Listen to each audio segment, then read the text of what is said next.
is always a subject that in high school or school gets a lot of hate. I think maybe because it's not loved as much as some other subjects. Well, tonight, not only am I going to hopefully prove you wrong by solving some relaxing problems, but also I'm going to try and help you fall asleep whilst you maybe sort of revise or find this a bit educational if you maybe have maths exams coming up soon.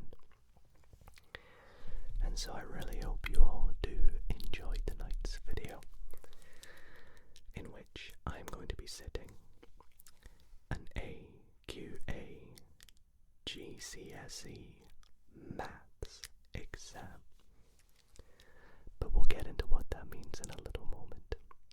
However, before we do jump in, I want to wish you all the very best of luck if you do have exams coming up.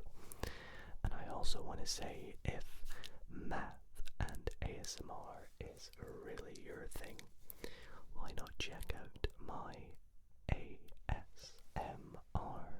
Maths channel, which we recently hit 20,000 subscribers on, and over there I post a whole range of ASMR and math content. I'll put a link in the description. Anyways, without further ado, let's jump into tonight's video. Alrighty, so before we get into the questions tonight and do some problem solving, thought I'd tell you a little bit about the questions and the paper that we're going to be doing tonight. So this is an AQA GCSE mathematics paper, which is the standard set in England. Now, I have a lot of English viewers, so I thought I would pick this paper specifically, and it is the higher tier. Now, I believe they do 3 papers, and the levels are foundation or higher.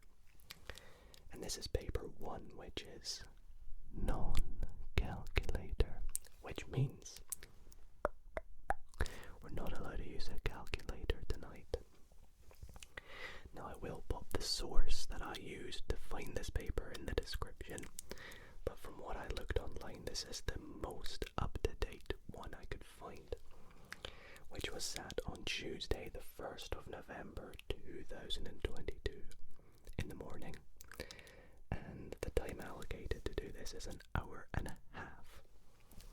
Now, despite having a math degree, which I probably should be able to breeze through this, I probably will use the full time, maybe even more, just because this is an ASMR video and we want to take things slow. So that is what the exam is going to be. We're sitting tonight, and I thought, rather than using a device like my iPad or something, I thought I'd maybe do it classic pen and paper to get a real feel for it tonight. So let's get started. So this is the cover sheet. We don't really need to look any of this. Let's just fill in our name, 4 names, Dido, surname, ASMR. Shall I sign it? I don't know if I have a signature for my Dido ASMR. That'll have to do, honestly. And we will turn the page and get cracking. So I think what I might do is, for some of the questions, I may zoom in the camera to make it a little easier for you to see. Okay, so here we go. So question number 1 says to work out -4 times -7/9. Circle your answer. So a little different than the exams I was used to sitting here in Scotland. We never really had multiple choice in math. It was all, you had to do your working and things. So I know it's going to be, I've got a 25% chance of just guessing, but of course we're not just going to guess here. So -4 times -7 times, well, I already know it's going to give a positive value because two negatives multiply to give a positive, so I can kind of already rule them out. And now I will do some working because I know that this is going to equal -4 times 7, or times -7, divided by 9. This is a brand new pen, so it's a little scratchy, which is annoying. So this is going to equal 28 over 9, which we can see there at the end, so I'll circle that. And that will be our answer for the first question. Let's advance onto the second one. So these are all worth 1 mark. Question number 2, circle the value of root 6 to the power of 4. Now, a little fun fact about the square root of a number. It is the same as the value to the power of a half. You know, you can put it into your calculator and take a look. 6 to the half will give you the same as root 6. So it's root 6 to the half to the power of 4. But we want to get it in one of these forms. So how do we do that? Well, when you have a power to the power of a power, you want to multiply the powers. So this is going to equal 6 to the half times 4. Now a half of 4 is just 2, so this is 6 squared, which we know is 36. I'll write it at the end anyways. But we can see there it is an answer, so let's circle 36 as our next correct answer. Going well so far. And for part 3 of this first page, we have 0.203 is equal to 1/5 plus x. Circle the value of x. Wow, that's pretty interesting. I've not seen a question like this before, really. However, I think I'm going to start by rewriting 0.203 as a fraction. Now, I kind of can see that 0.203 can be written as 0.2 plus 0.003. Now, why have I done this? Well, 0.2 is a fifth, and then 0.003 is simply 3 over 1,000. Now we know that that is equal to that on the right hand side. So 1/5 plus 3 divided by 1,000 is equal to 1/5 plus x. Now it's just simple to see that if we compare both sides, we can subtract 1/5 from both sides and get that x is equal to 3 1/1000ths, which is as simple as it gets. And that is one of our answers, so that is very nice to see. Okay, so let's get rid of this page. That's us done that now. Feel free to do this paper yourself, by the way. Or even let me know how I did in the comments. I'd hope I wouldn't make too many mistakes, though. Alrighty. So on to the next bit here. Let's take a little look. By the way, I hope you like the sounds of the pen on this sort of wooden surface. So circle the correct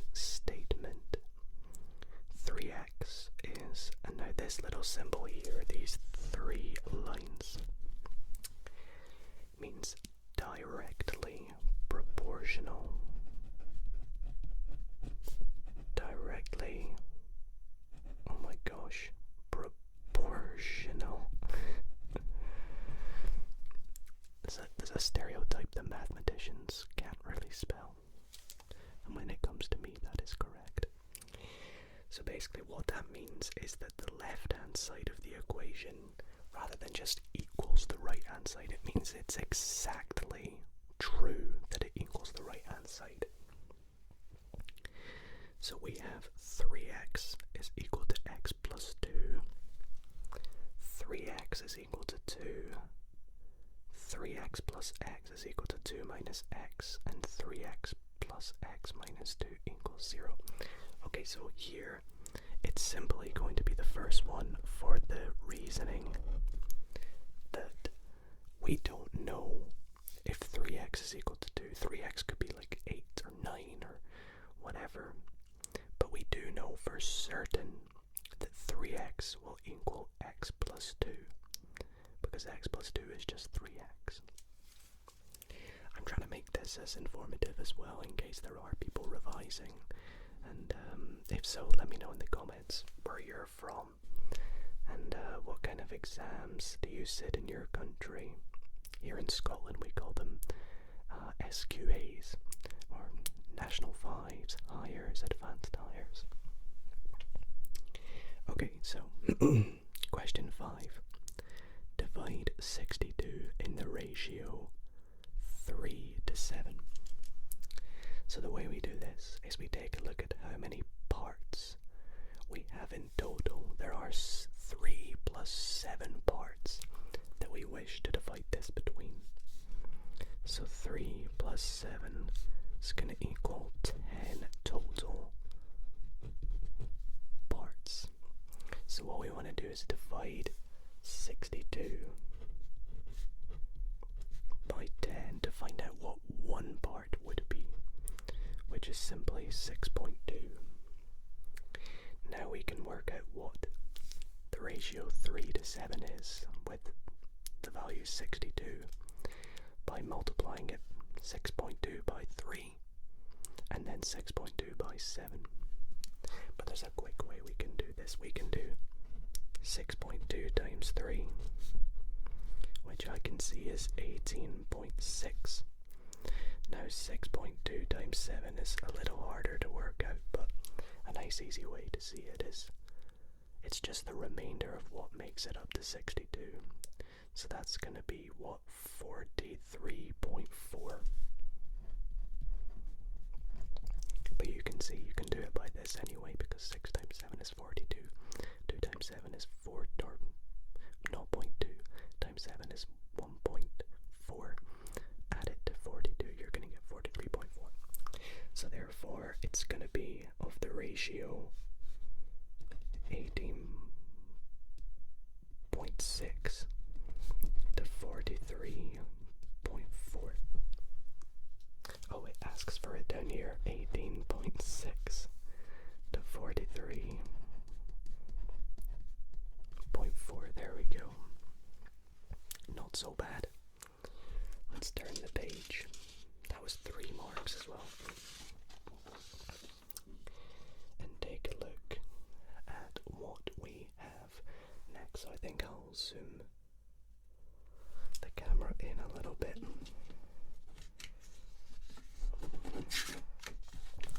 Just bring this down a tad, like so. Okay, so here is some information about the time spent on social media by 40 women and 40 men last week. So you have time spent in hours given by T, so T can be between 2 and 5 hours, 5 and 8 hours, and so on. And then we have the number of women and the number of men. So basically the way this is interpreted is, let's say you spent 7 hours, you would be in this bracket because you spent between 5 and 8 hours.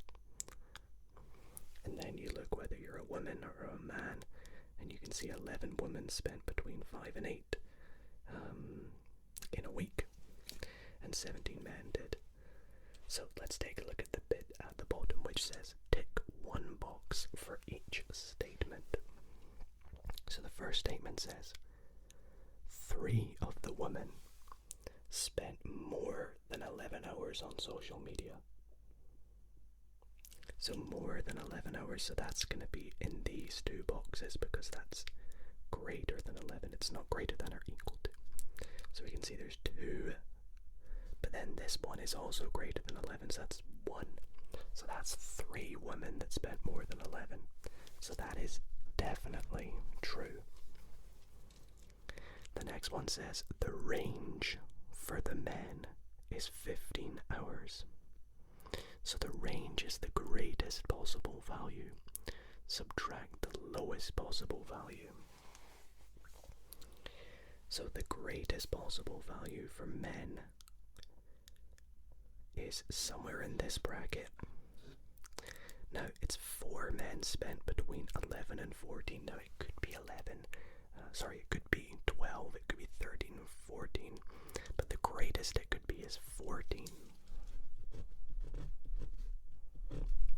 Now the lowest it can be is not 2, but it's very close to 2 because it can't be equal to 2. So let's say it's like 3. That will give us 11, which is not what the range is. It says the range for the men is 15.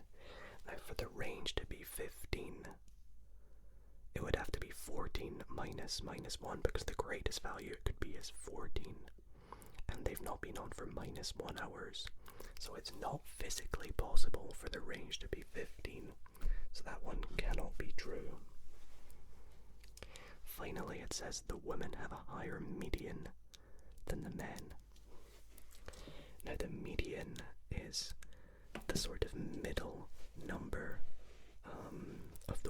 of the times of the women spent on social media. So that's going to be, if there's 40 women, it's going to be in between the 20th and 21st person. So let's take a look. We have 12, and then that's plus another 11 women. That's going to give us 23. So it's going to be somewhere in this box. It's going to be, for the women, somewhere between 5 and 8. For the men, the median is going to be 10 plus 17. Well, the 20th person is going to fall somewhere in this category as well.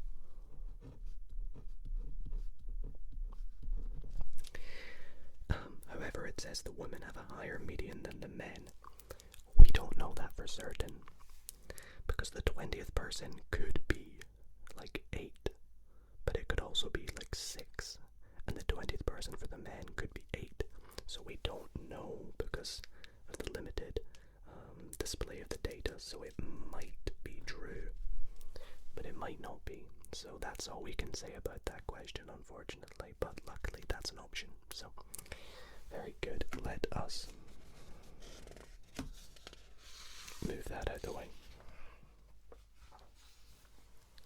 And we shall move on to question 7, which has quite a lot of parts. Let's take a look here. So the diagram shows the vectors A and B. A is the vector 3, 2 in 2 dimensions. So what that means is the x change from the first point to the second point is 3, because vectors are of the form x, y in 2 dimensions. That's like the change in x. So the change is 1, 2, 3, as you can see. And then the change in y is 2, 1, 2. So therefore B would be 1, 2, 3, 4. But the change in y this time, it goes down 1, so it would be minus 1. And lo and behold, that's what the question asks. What is B as a column vector? So it goes positive x, and we have this little arrow to show us if it was the other way. The first point would be here, second point would be there, so we know it's 4. Because it goes down by 1, it's going to be negative 1.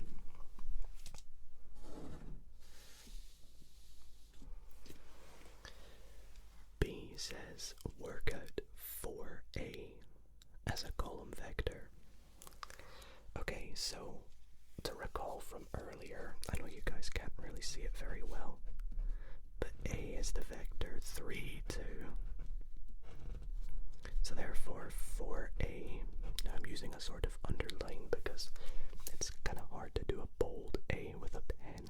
Sometimes people do little arrows on top, like this. Instead, I just do a line underneath. So what this means is, because it is a factor of 4, we multiply a scale factor of 4, scale of 4, it's a scalar.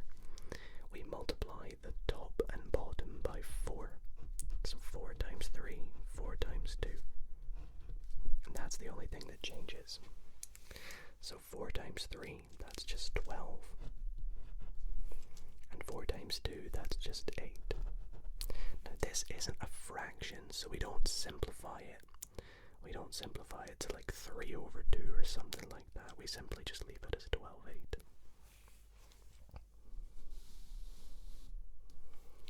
Part C, we're back to multiple choice here. A plus C is equal to 3, 0. Work out 0 as a column, Work out C as a column vector. Okay, so A plus C equals 0. So what this means is, since A is 3, 2, this means 3 plus the x value of C. Let's denote this as the x value of C.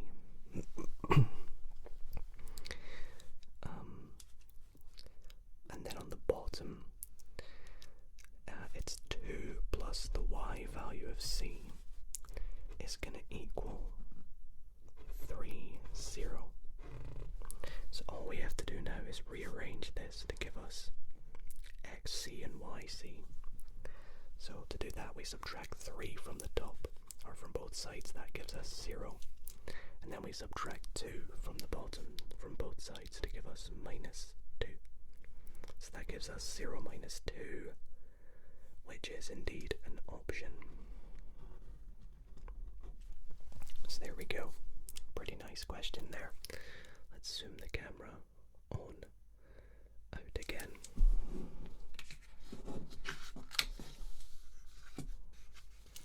And we shall turn the page to a page that looks very interesting because we have lots of lines to do working for these questions, but we'll start with part 8,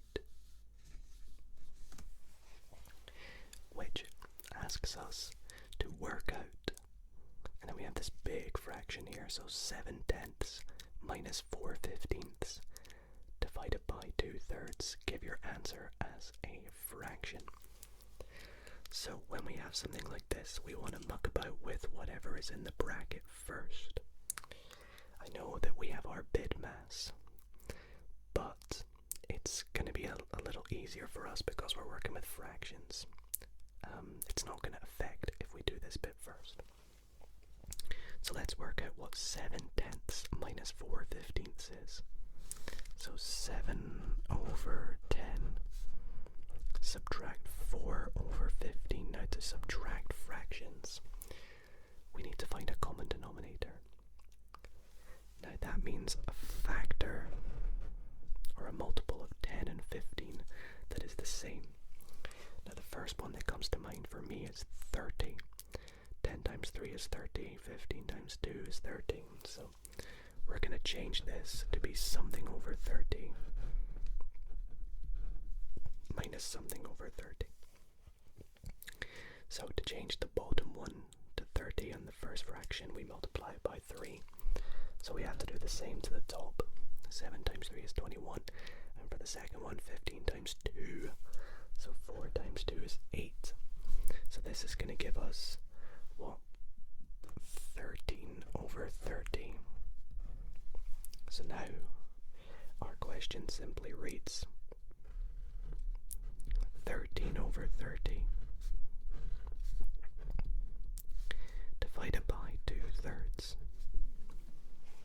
Now a little trick with fractions, if you are ever dividing by a fraction, that is the same as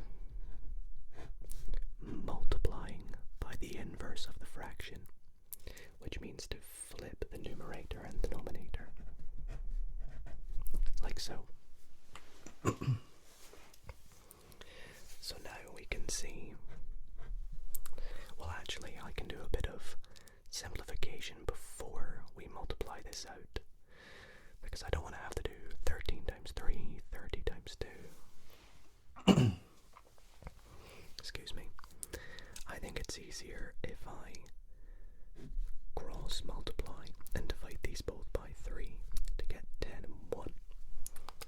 See, now I'm going to get 13 on the top and 20 on the bottom.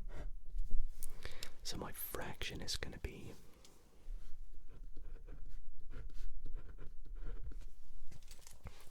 13 over 20. Alright, let's take a look at question 9. We're doing well so far, I hope. So it says work out all the integer. Now an integer is a whole number, so not decimal. Work out all the integer values of x for which 12 is less than or equal to 4x, which is less than 25. So let's do some simplification. Let's try and get x on its own. So to get x on its own, we divide by 4. Now we must divide everything by 4 to do that, so let's just put like dividing by 4. So that's going to give us 3 is less than or equal to x, which is less than 25 over 4. Now remember, x must be an integer, so x could be 3, so we know that's one of our answers. But what other values of x are between 3 and 25 over 4 that are whole numbers? Well, 25 over 4 is approximately 6 point something. I can't really work out what it is, but I know it's 6 point something because 4 goes into 24 6 times, so there is going to be a remainder. So what that tells me is the greatest integer it could be is 6. So I know x can be 3, 4, 5, and 6, like so. Those are all the integer values. That's question 9 complete. We'll turn the page and move on to the next question, which is indeed question number 10.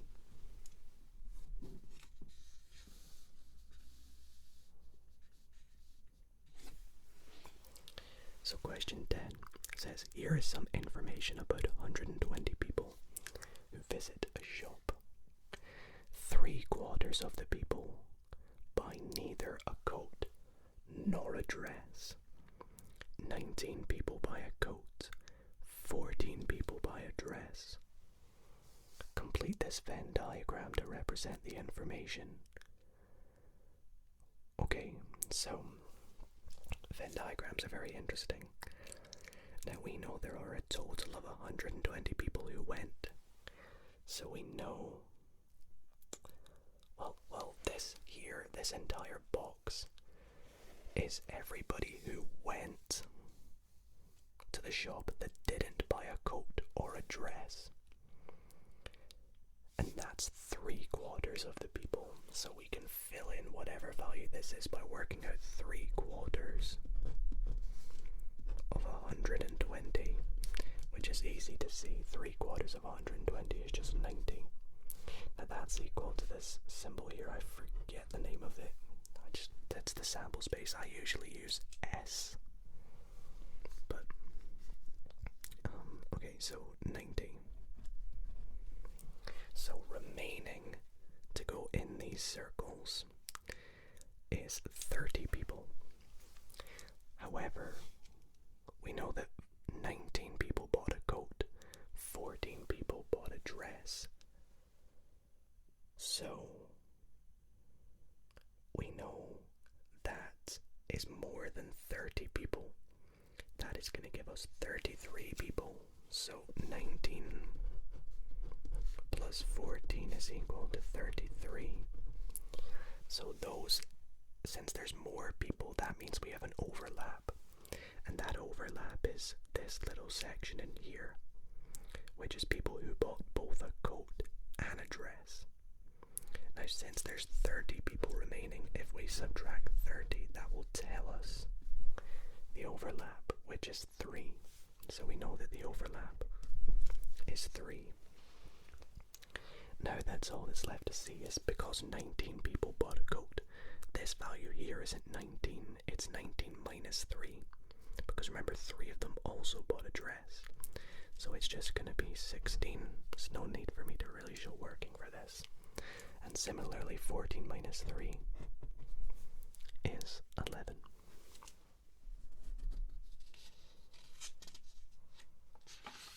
I love Venn diagram questions. I always find them really interesting, because in high school in Scotland we didn't really study them. It wasn't until university. Alright, let's zoom things in a bit. Okay. Gosh, why do they love their ratios? At GCSE they love their ratios. So, this one's a weird one.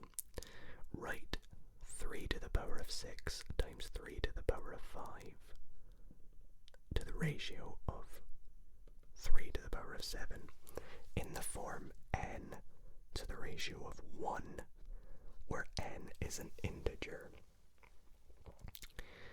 Okay, so I think what's best to do is simplify this ratio first. So when we multiply two bases with an exponent, you want to add the exponents. So 3 to the 6 plus 5 to the ratio of 3 to the 7, which is equal to 3 to the 11 to the ratio of 3 to the 7. Now the key thing here is we can simplify this by dividing. Well, what we want to do is we want to get it to 1, right? We want to get this right hand side to 1. So how do we get from 3 to the 7 to 1? We just divide by 3 to the 7. But if we do that to the right hand side, we have to do the same to the left. Now when we do 3 to the 11 divided by 3 to the 7, what we do is we do 3 to the 11 divided by 3 to the 7, and when you divide bases with at the same base and a different power, you subtract them. It's the opposite of when you multiply them. So that's to the 11 minus 7, which is 3 to the 4. So now we have 1 on one side, and we have 3 to the 4 on the other side. But it asks us where n is an integer, so annoyingly we're going to have to work out what 3 to the 4 is. But that's a lot easier than working out 3 to the 6 times 3 to the 5, right? It's just 3 times 3 times 3 times 3. Well, 3 cubed we know is 27, so it's 27 times 3, which is 81. There we go. Again, we have another ratio question. What is it with these? Okay, so A is 10% more than B. Circle the ratio of A to B. Okay, so if it's 10% more, what we want to do is work out what 10% is of A and add that on to A to get B. Because if A is 100%, B is going to be 110%. So let's take a look at this one here. If A is 10, 110% of that, well, 10% is 1. So 1 plus 10 is 11. Oh, I can already see it's going to be that one. But we'll double check. Double check. So 10% of 10 is 1. Yeah, no, that's not right because, well, we know B is more than A, so that's definitely wrong. Again, B needs to be more. 10% of 1 is 0.1. And 0.1 plus 1 is 1.1, so it's not that one. Like we thought, it is definitely that one there. So let's move on to the last part of this page, which is question 13, which says work out 0.47 with a dot. Now what does 7 with a dot on top of it mean, you might ask? Well, 7 with a dot means 7 recurring, so this number here is 0.4777777777 forever. And we want to add 0.312. Well, let's just do this as a chimney sum. But let's write this out as 777 ... just to make it easier. And we want to add 0.312. It's important that these line up, these numbers. Now, I do have my ruler with me, so let's do this nice and neat. So we know it's going to end in 7 ... 7. But then 7 plus 2 is 9. 7 plus 1 is 8. 4 plus 3 is 7. So it's 0. So we know we can rewrite this as 0.789 and then 7 with a dot. Let's see if that's an answer. 789. 7 with a dot, that's that one there. Very good. Question number 13 is complete. Question number 14 looks quite interesting actually, because it looks like we need to be a bit of a critique.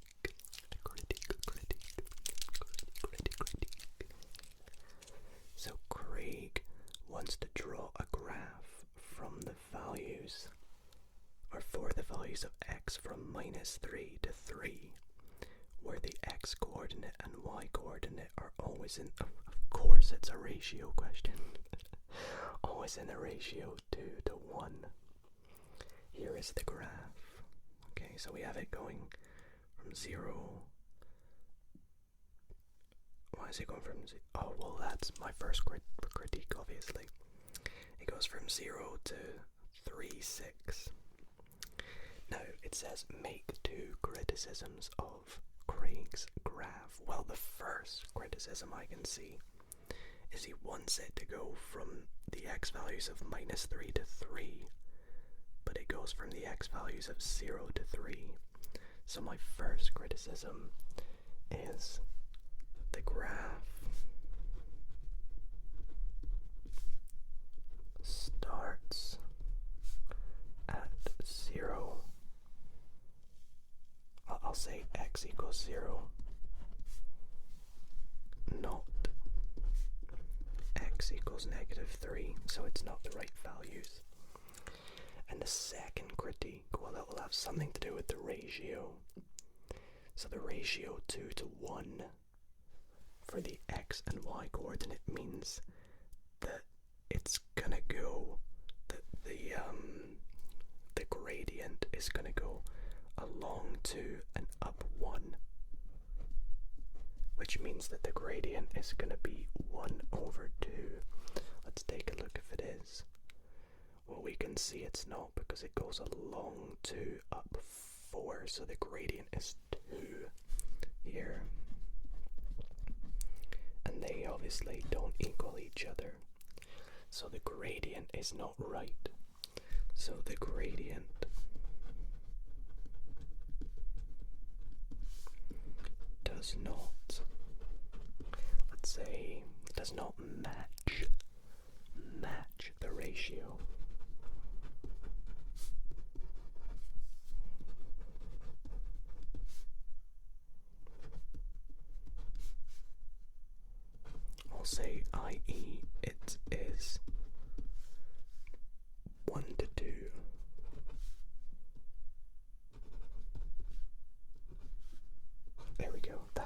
enough info. Hopefully the first one's enough info anyways.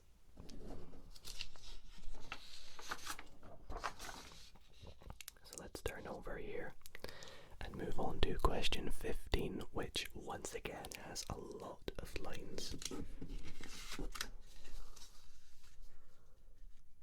And it's worth 4 marks. It says, show that, oh my goodness, 3x plus 4 times 2x minus 5 minus 11x times x minus 2 plus 5 times x squared minus 3x minus 1 simplifies to an integer. So this is going to be very tedious, but my assumption is that they want us to expand it all.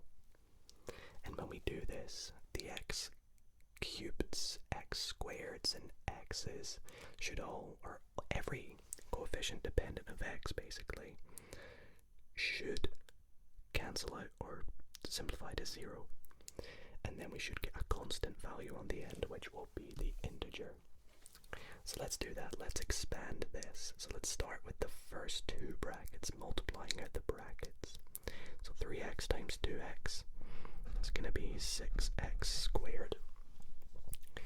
3x times minus 5 is minus 15x. And then 4 times 2x is plus 8x.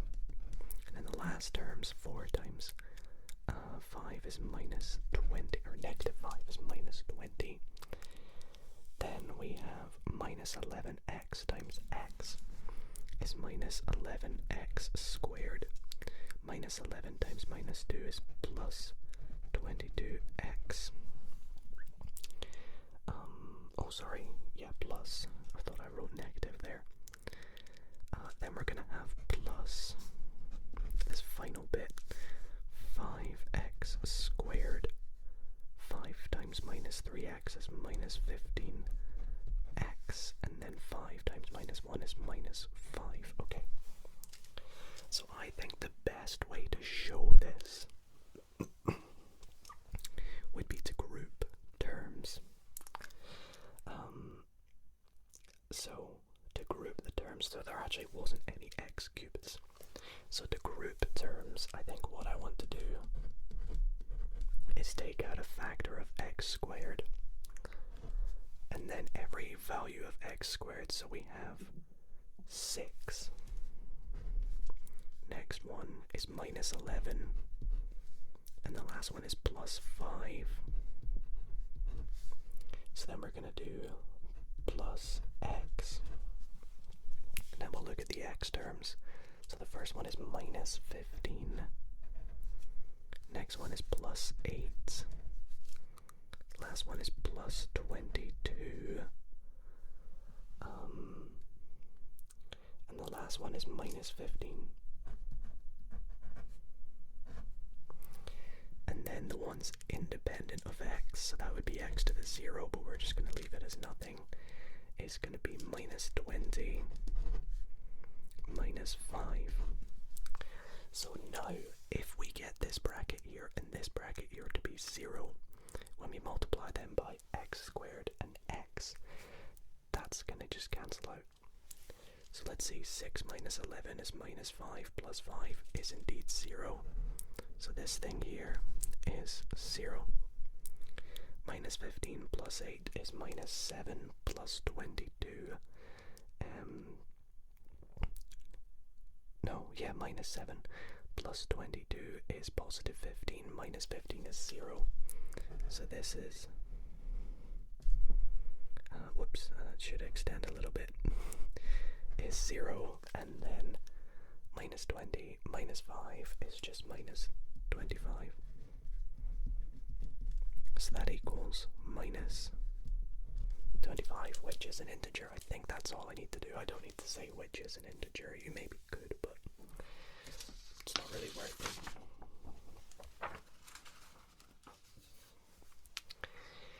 Okay, so moving on to the next question, which I think I won't zoom in anymore.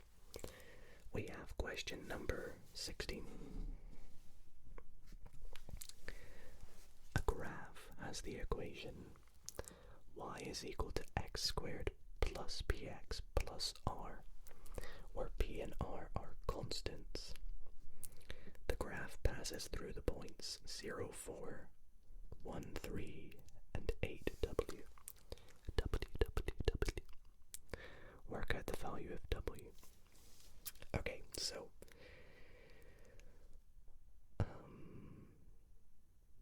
let's start by working out p and r, I think. And the best way to do that would be to substitute in our points. So let's start by substituting in 0, 4. And I'm substituting this into our equation y equals x squared plus px plus r, where y and x are these values here. So y is going to be 4, which is equal to 0 squared plus 0p plus r. So we can see 4 is just going to be equal to r, because of course that is just 0. So r is 0. So now we can rewrite our equation as y is equal to x squared plus px plus 4. So that's our new equation. It's the same, we've just worked out r. So next up we're going to substitute in the next point, which is 1, 3, and again x and y are 1 and 3. So 3 is equal to 1 squared plus 1p, which is just p, plus 4. So 3 is going to equal 1 plus p plus 4, which is 5 plus p. So p is going to equal minus 2. And I just subtracted 5 from both sides there. So now our equation is looking like y is equal to x squared minus 2x plus 4. So now to work out w, we just substitute in our final value, or our final point, which is 8w.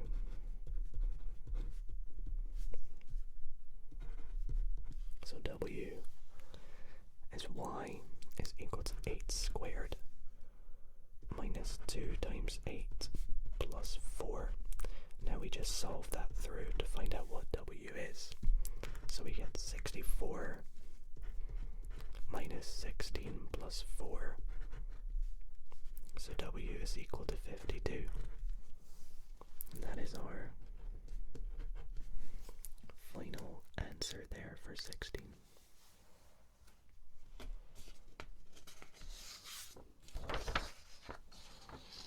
Okay, so next question actually looks a little bit like we might need to zoom the camera out.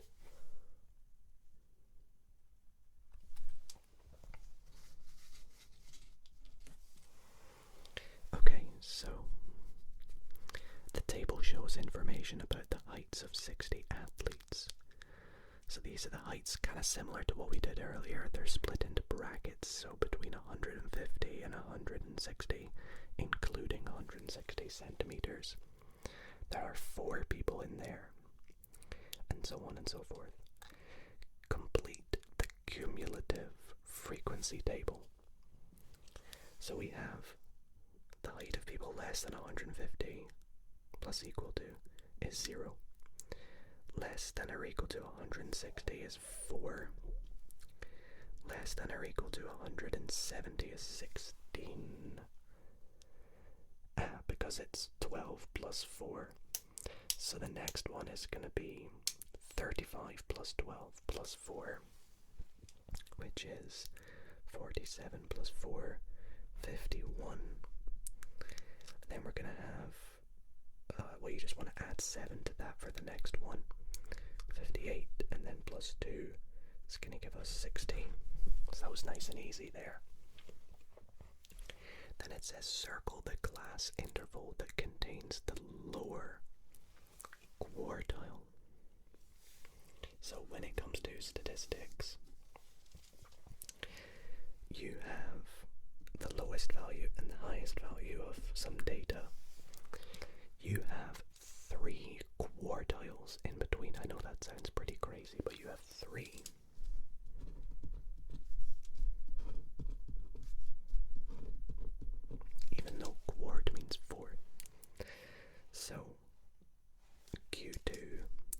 also known as the median. So the median, which is the middle number. L is the lowest, H is the highest, Q2 is the lower quartile, which means in between the least and the median. So if we can work out the least, which we know is, so circle the class interval that contains the lower quartile. So the least is going to be, it's the, of people, so it's going to be the first athlete, whereas the median is going to be the 30.5th athlete, whereas Q1 is going to be 25% of the way, so it's going to be the 15.5th, or between the 15th and the 16th, so wherever 15 and 16 land, which is in this middle one here, you can see 170, so it's going to be this second one here between 160 and 170. Okay, wow. I don't really remember much of frequency tables, so that's kind of me going off logic and just guessing, really. But it doesn't seem so bad. It kind of seems like you could probably do that just by, assumption. So this question's actually continuing, so I don't know if I need to keep the paper up beside me, just in case. I won't. Or I'll have it stand by. So draw a cumulative frequency diagram to represent the data. Okay, so I do need it. So how is this gonna work? Because I actually don't know, I'm gonna guess. So I think what I need to do is draw some sort of curve or line. Probably a curve, because it's not going to correlate. So at 150 there are 0 people, so it's going to be at the bottom here. At 160 the cumulative frequency is 4, so that was why it was 0 for 150. At 160 the cumulative frequency is 4, so 4 is right. Oh no, shoot, it's meant to be here. My bad. Ignore that dot right there, everybody. At 170 it's 16. Let's get it right this time, it's going to be right there. At 180 it's going to be 51, so that's all the way up here. At 190 it's 58, and then it's 60, so 58. So that's 55, 56, 57, 58. And then 60 up here, so yeah, that's not going to make a straight line, that's going to make some sort of curve, which is gonna look like, oh, this is gonna be terrible. I'm gonna mess this up big time. I am so sorry. Okay, it's actually not so bad. But then I think it's going to actually curve round. Like this, it's going to sort of peak. So maybe that shouldn't be as steep as that. Or as not, it should be steeper. It should come up like this and then sort of curve at the top. So that's not the greatest, but you get the idea. However, I might have ruined myself because part D says estimate the number of athletes whose height is more than 176 centimeters. Now, I'm sure if I'd drawn this more accurate, my answer here would be more accurate. Maybe that's why it says estimate.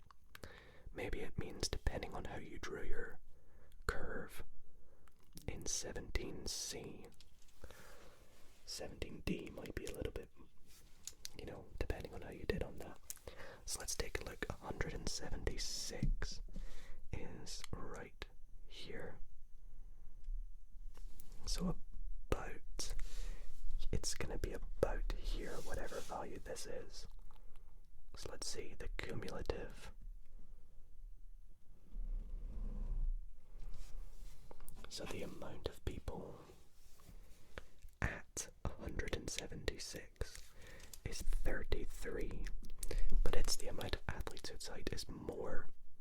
Now we know that there is a total of 60, so it's going to be 60 minus 33, which equals 27. So, yeah, provided I've done that right. 27, and I'm going to write approx,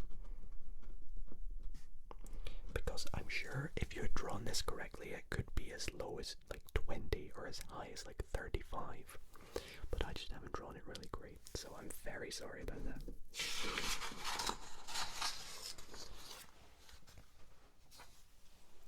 Let's hope question 17's done, because I'm not gonna lie to you, it wasn't my favourite question. And oh look, great, we have even more ratio questions.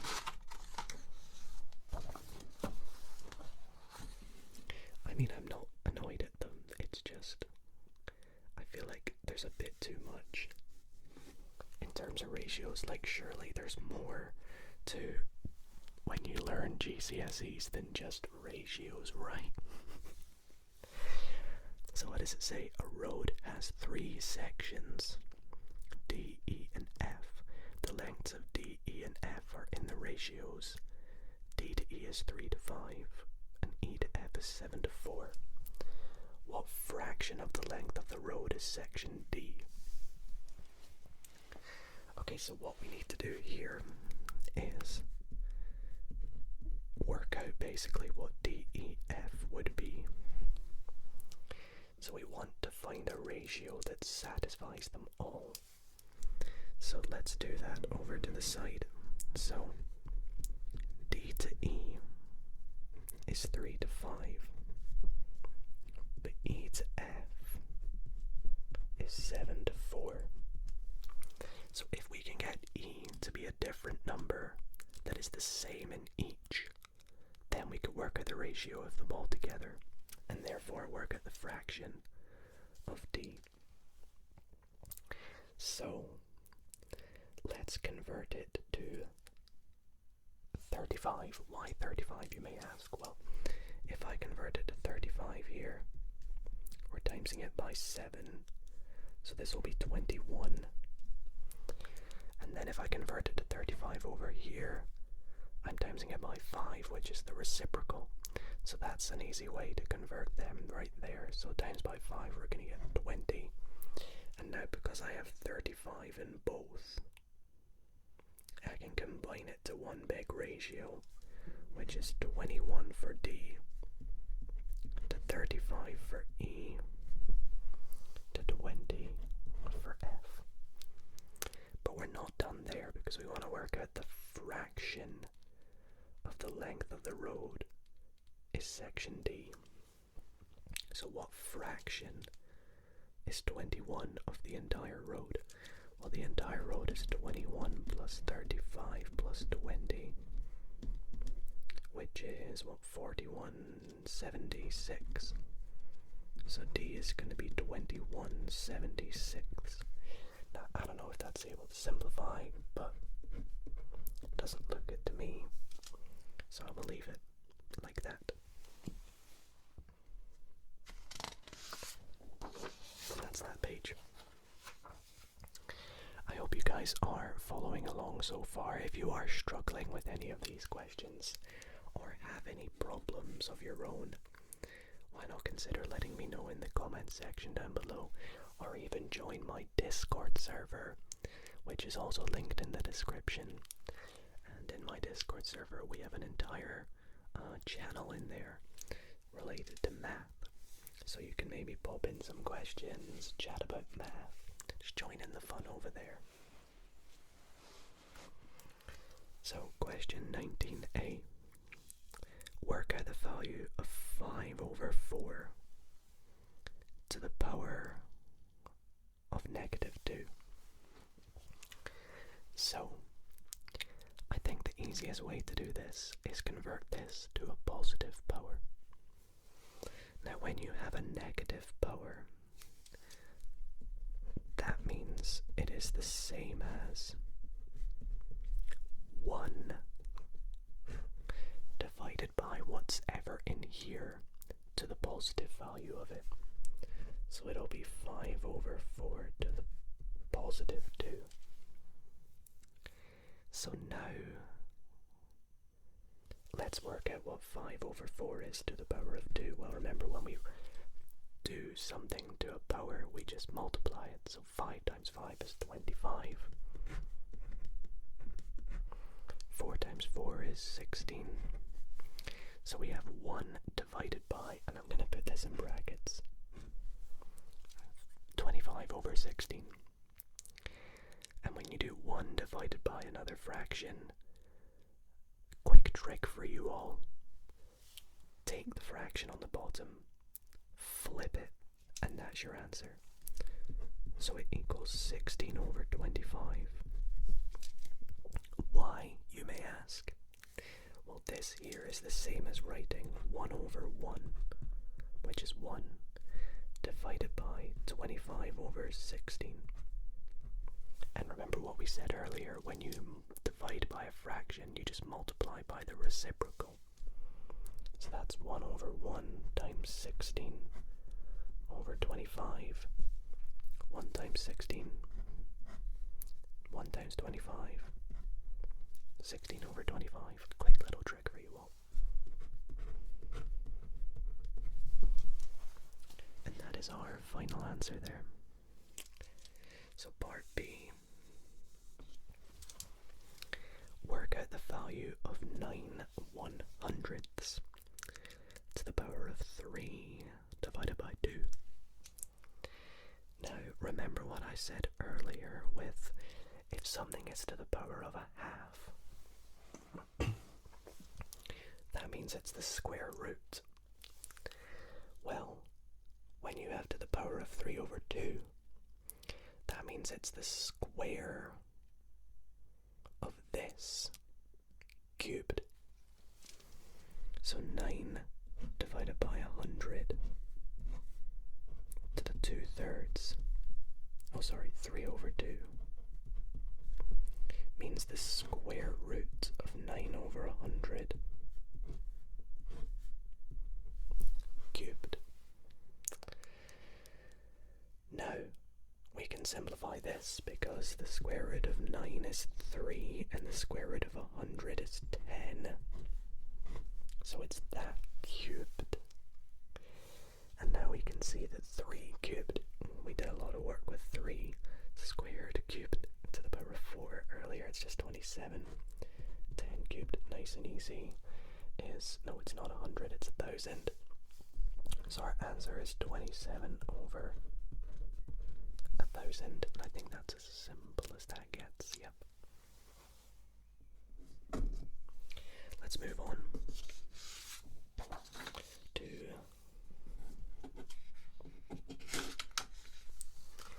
the next question. I think that zoom should be okay, which looks like a little bit of quadratics maybe.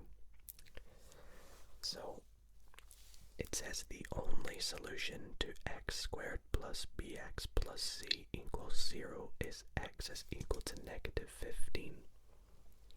Work out the values of b and c. So when a quadratic has one solution, that means that there is a repeated root. A repeated root. So this means that our quadratic is going to look something like x minus 15. Well, it's going to be x plus 15 squared is equal to 0. Because when you work out x doing this, you're going to get negative 15. So now what I think they want us to do is expand this bracket. So when we do that, we get x squared. Now you're going to get plus 15x plus another 15x, which is plus 30x. And then 15 times 15, well 15 times 10 is 150 plus, it's going to be plus 225 is equal to 0. And now we can just align this up to see x squared plus bx plus c equals 0. We can check b is going to be 30 and c is going to be 225. That wasn't so bad. On to 21. Convert 0.61 with a dot. Remember, means 1, 1, 1, 1, 1, 1 to a fraction. Okay, that's an interesting question. Now, actually, I think I don't know if this is the right way to go about this, but I learned a little trick, which I covered on my ASMR Maths channel, I think in a YouTube Shorts, which proved that 0.9999 recurring is equal to 1, and it used this funky little method here. If we let x equal our value, 1 recurring, then we know that 10x, if you multiply both sides by 10, you're going to get 6.1 recurring. We'll put in another couple ones there.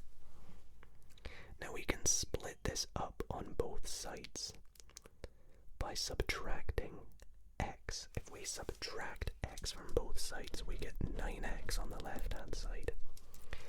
And we subtract x on the right hand side, we're going to get 6 point, let's write it as 1 with a dot on top, minus 0.61 with a dot on top, which is going to give us 9x is equal to, well, the 0.1 with a dot on top is going to go now, and we're going to be left with 5.5.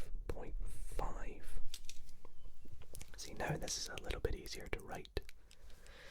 How can we write 5.5? Well, we want to get it in terms of x, remember? So let's multiply it by 10 to get 90x equal to 55. A lot easier. And then we can divide by 90 on both sides to get 55 over 90. Now remember, x is what we had at the top. So that is our fraction for x, 55 over 19, which actually simplifies. We can divide it by 5 to get 11 over 18. Now, I'm not sure if there's an easier way to do that. If there is, feel free to enlighten me in the comments, but I thought that would be a fun little way to do it. And if you are interested in the sort of proof of this, like I said, I did a video on my ASMR Maths channel, which is linked down below, to a very similar proof that uses 0.9 recurring is equal to 1. It's quite a funny trick as well that you can use to impress your friends. Okay, I think we're actually nearing the end here. We only have a few sheets to go. And this brings us on to question 22, which says 4, 8 is a point on the circle center O. The tangent at 4, 8 intersects the x-axis at P. Work out the x-coordinate of P. Okay, so P is this value down here. We want to work out the x value.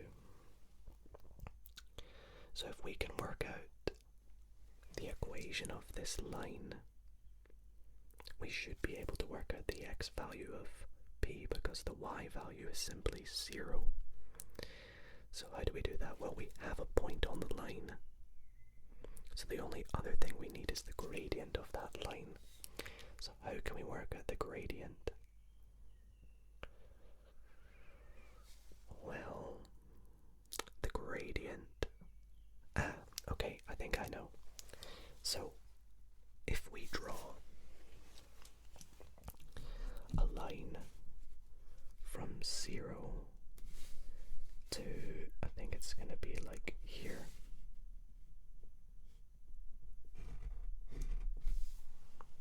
If we draw a line from here to here, this is the point 4, 8. If we work out the gradient of this line, we know the gradient of this line because it's simply the reciprocal with multiplied by -1. So the gradient of this line, let's call this one L, and this one, maybe not M, but N. So the gradient of N is going to equal, well, it goes from 0, 0 to 4, 8. So it's going to be just 8 over 4, which equals 2. Now with the formula of working out the gradient of perpendicular lines, we know that the gradient of N times the gradient of L is going to equal -1 because they are perpendicular. It's like a little rule, perpendicular, perpendicular, perpendicular. So we know 2 times ML is equal to -1. So ML is going to equal -1/2.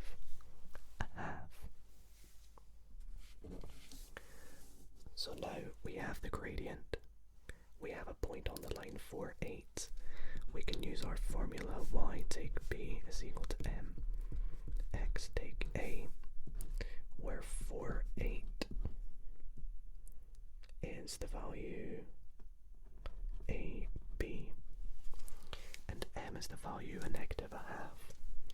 So y take 8 is -1/2, x take 4. Let's expand that, so y take 8 is going to equal -1/2 x plus 2. Now we can add 8 to both sides to get y is equal to -1/2 x plus 10. And we want to work out the x coordinate. Well, we know the y coordinate is 0. So 0 is going to equal -1/2 x plus 10. So now we just solve for x. So what we can do is multiply the entire thing through by, I think, -2 should do the trick. So 0 is going to equal x minus 20, or simply x is equal to 20. And that gives us our value. That was actually probably the hardest question so far, but it was very fun. I liked that question.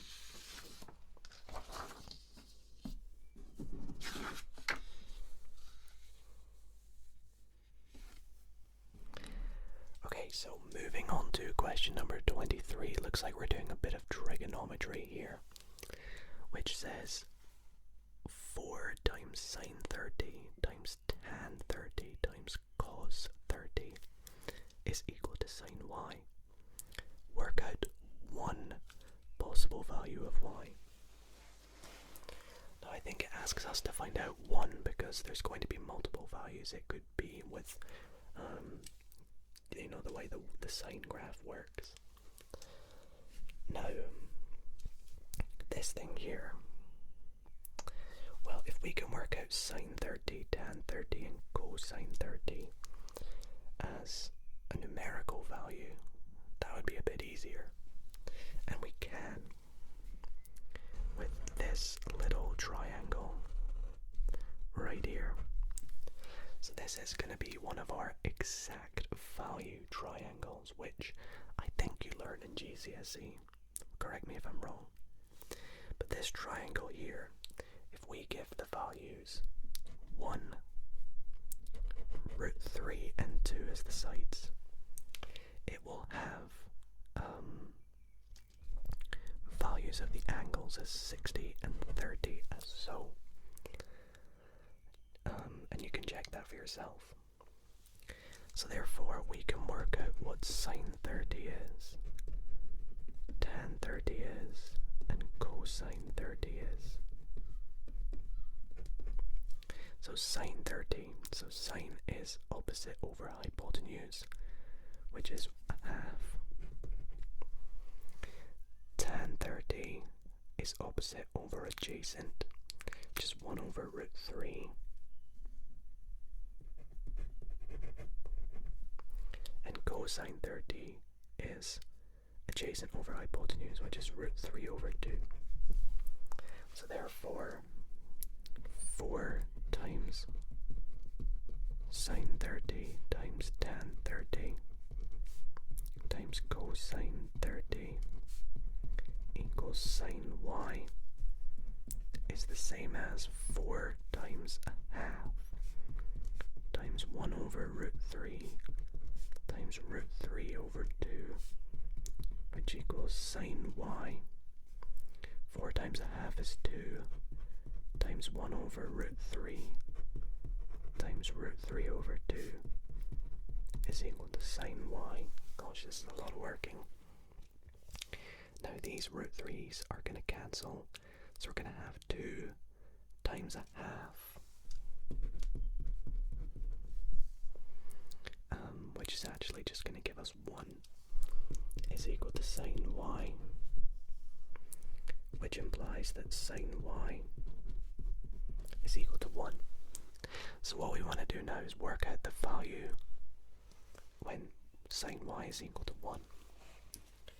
Now when we take a look at the sine graph,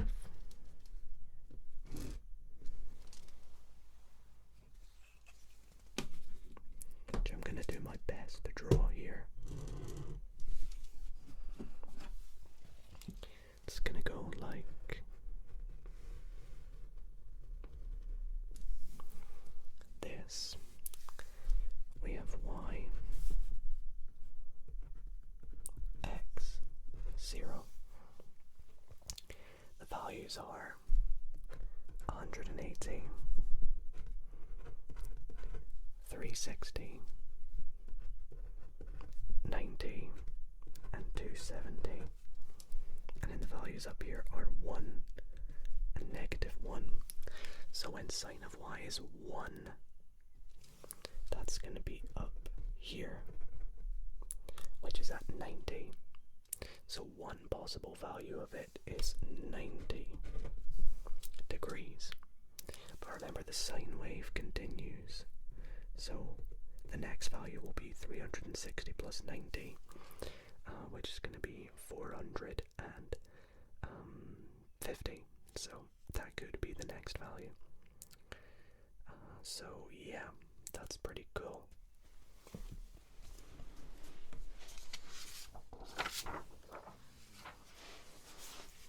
And that moves us on to question 24, which I think we may have to zoom out.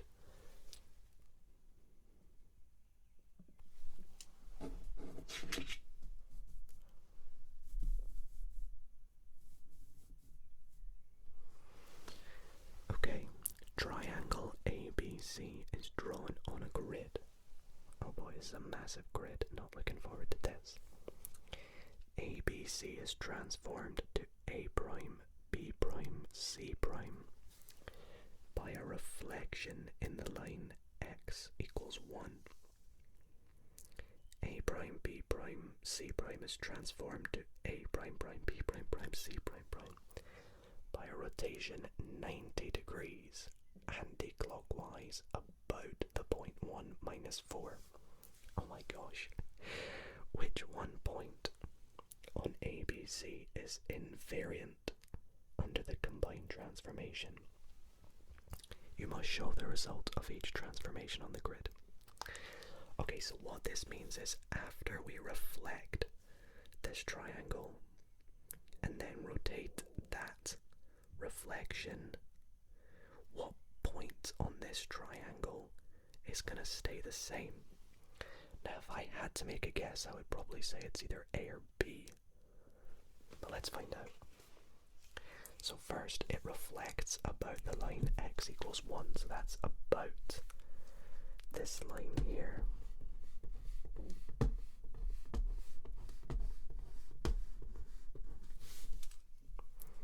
So it's going to go 1 across from there. So it's going to start at 2, go along 3, and up here. So the first transformation, the reflection about y equals 1. Actually, have I got that right? No, I've not. It should be 1 more along. Oh no, I've made a big mistake.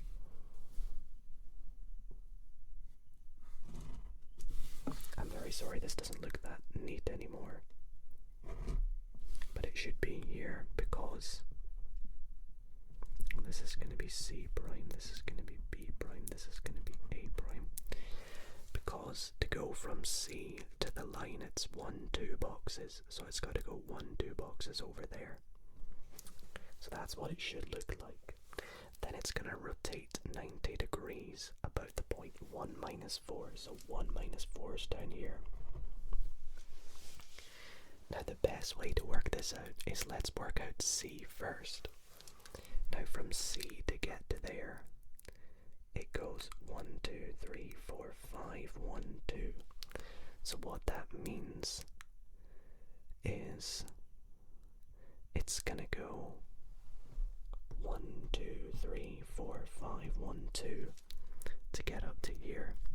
When rotated about this point here, 90 degrees anti-clockwise, it's gonna go round like that. Same with A, it's gonna go, well, A goes 1, 2, 3, 4, 5, 1, 2, 3, 4, 5, 6, 7. So it's gonna go 1, 2, 3, 4, 5, 1, 2, 3, 4, 5, 6, 7. A is gonna be, wait, hang on, B is gonna be here. Oh, sorry, this is C prime prime. This is gonna be B prime prime, and A prime prime is gonna be up there. Yeah, 7. So then, therefore, the triangle is gonna look like this. Gosh, I'm not gonna lie, I'm not a huge fan of this question. So therefore, the point that is invariant is B. And let's swiftly move on from that question.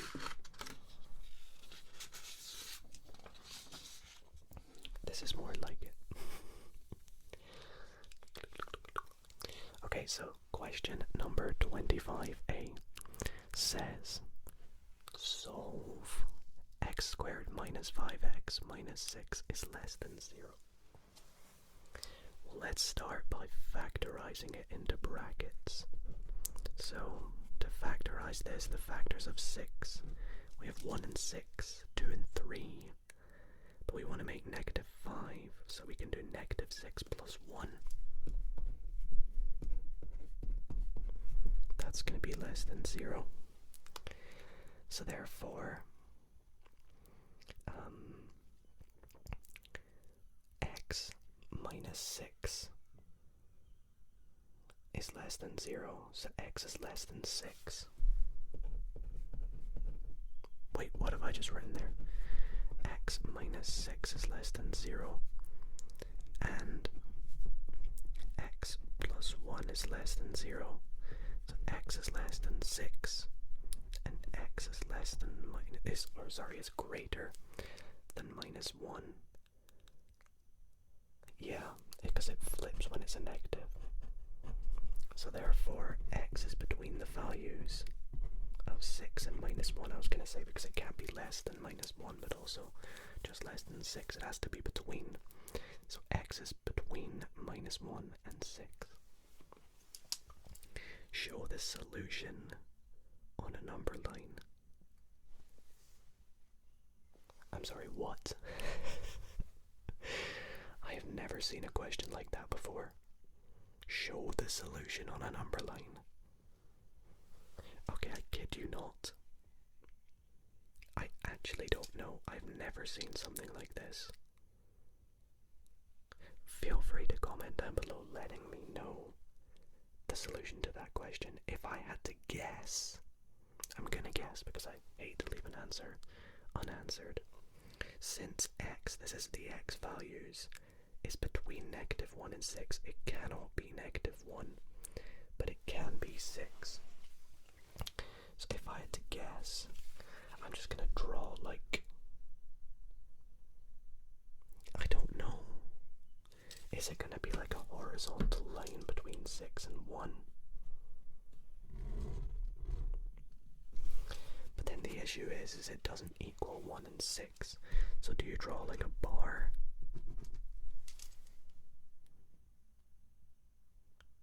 I don't know. I think I'll accept that I'm not getting the mark for that one. So I think this is our second to last question right here. So we're doing good for time, because we did have a little intro at the start of the video. P, Q, and R are points on a circle. So we have a circle, P, Q, and R. SP is a tangent to the circle, which means it touches the circle at one point, which is P. RQ equals PQ, so RQ is the same as PQ. Prove that Y is equal to 90 degrees minus X, and Y is this angle in here. Okay, so if we can work out this angle and this angle, then we can prove that Y is going to be 90 minus X. Okay, so let's work out some angles first. Let's start by working out angle, maybe RQP, I think we can work out. Now we use this little symbol here, angle RQP. Now I believe it is equal to 2x, and this is by what is called the alternative segment theorem.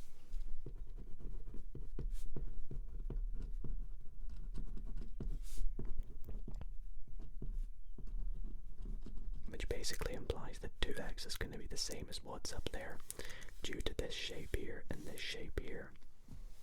There's a whole proof for it that's really cool. I highly recommend you go look into it. So that's 2x. So now that we know that, we can maybe work out RPQ. RPQ angle. RPQ. And the way we can do that is, well, this is an isosceles triangle because these sides are the same. So this angle is going to equal the same as this. Now there's probably multiple solutions to this, but I can see that because that's y, I know that 2x plus y plus another y, which is 2y, is equal to 90. Or sorry, not 90, 180. Because all the angles in a triangle add up to 180. So therefore we can divide everything by 2 to get x plus y is equal to 90. Rearrange for y to get y is equal to 90 minus x. And that was actually quite easy. We have got our answer there. A lot of sort of geography-based questions. Geometry-based questions at the end of the paper here. But that indeed does bring us onto our final question. It has been an absolute blast, and I hope you guys have enjoyed up until now. If you have made it to this last question of the video, be sure to drop it a like and let me know in the comments what was your favorite question. Be interested to see. So we have more surds here. Work out the square root of 2 multiplied by 13 over 16 minus 2 divided by root 5. Give your answer of the form a root 5 divided by b. So I think here I want to start by rewriting this first fraction. So I think the square root 2 13 over 16 minus 2 over root 5 is the same as, well, 2 times 16 is 32 plus 13 is 45, so 45 over 16 square root minus 2 over root 5. Now I think what I need to do is keep manipulating this first fraction to sort of get it with root 5. Now we can do that because the square root of a fraction is the same as the square root as the top part divided by the square root of the bottom part. Now the square root of 16 is 4, and the square root of 45 is the same as root 9 times root 5, which is 3 root 5. Here we go. And now subtract 2 over root 5. But we don't want root 5 to be on the bottom. So what we got to do here is rationalize the denominator. And to do that, we multiply the top and bottom by root 5. So 3 root 5 over 4. Subtract 2 root 5 over 5. But now the issue is we need a common denominator to subtract these fractions. And I'm gonna just go through this a little bit quicker because we went over this earlier in the video. So we're gonna have 15 root 5 minus 8 root 5 over 5, which equals 7 root 5. Sorry, this should be over 20. As our final answer in the form a root 5 over b. So 7 root 5 over 20. And as you can see there, that is the end of all the questions. Well, everybody, that is going to do it for tonight's video. I really hope you all did enjoy me solve these relaxing, and I actually think it's quite satisfying solving math problems in tonight's video as we do this high school exam paper. If you guys did enjoy, be sure to leave the video a like, and like I said, if you want to see more ASMR maths, especially exam style questions, because that's really what I'm focusing over on at the moment on my other ASMR channel, then why not subscribe to ASMR Maths, which is linked in the description. And if you do have any questions about any of the, or if you have any issues with any of the questions we did tonight, then why not drop us a comment down below. I'll do my best to reply to them all. Let me know what kind of math you're studying. And as I said at the start, best of luck to everybody that has exams coming up at the moment. I'm sure you'll absolutely nail them. And just make sure to get plenty of relaxation to some ASMR to help you out. Anyways, good night everybody.